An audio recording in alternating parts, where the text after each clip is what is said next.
লখিমপুৰ জিলা আয়ুক্তৰ কাৰ্যালয়ত কৰ্মসংস্কৃতিৰ অভাৱে বিশেষকৈ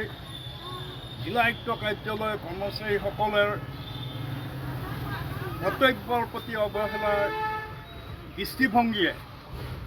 সমগ্ৰ জিলাখনৰ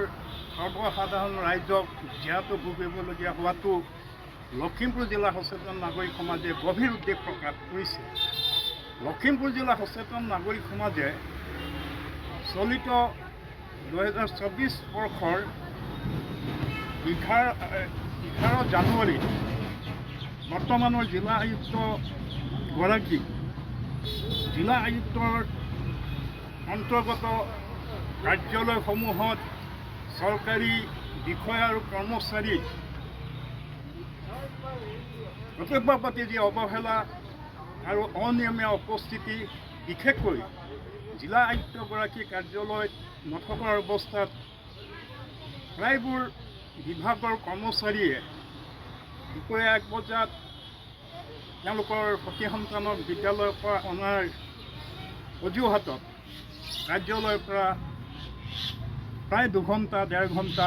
বিৰত থকাত লখিমপুৰ জিলাখনৰ বিভিন্ন প্ৰান্তৰ পৰা অহা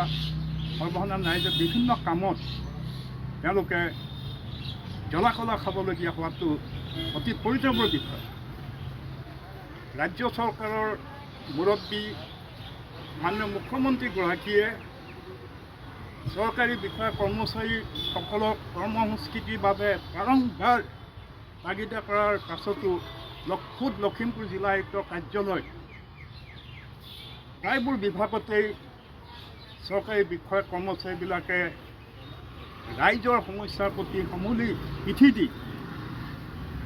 এক অৱহেলিত মনোভাৱ লৈ কৰ্মসংস্কৃতিৰ প্ৰতি যি অৱহেলা মনোভাৱ প্ৰকাশ কৰি আহিছে, লখিমপুৰ জিলা সচেতন নাগৰিক সমাজে তীব্ৰ ভাষাৰে প্ৰতিবাদ জনাইছে আৰু বৰ্তমান জিলা আয়ুক্তগৰাকীক তেখেতৰ অন্তৰ্গত প্ৰতিটো বিভাগৰ কাৰ্যালয় চৰকাৰী বিষয়া কৰ্মচাৰীৰ উপস্থিতিৰ ওপৰত ছাডেন ভিজিট দি কৰ্তব্যত অৱহেলা কৰা আৰু কৰ্তব্যত অনুপস্থিত থকা চৰকাৰী বিষয়া কৰ্মচাৰীৰ ওপৰত শাস্তিমূলক ব্যৱস্থা আৰু কৰ্মত অনুপস্থিত থকা কৰ্মচাৰীৰ ওপৰত বেতন কৰ্তনৰ দৰে শাস্তিমূলক ব্যৱস্থা ল'বলৈ লখিমপুৰ জিলা সচেতন নাগৰিক সমাজে জিলা আয়ুক্তগৰাকীক সজোৰে দাবী উত্থাপন কৰিছে। ধন্যবাদ।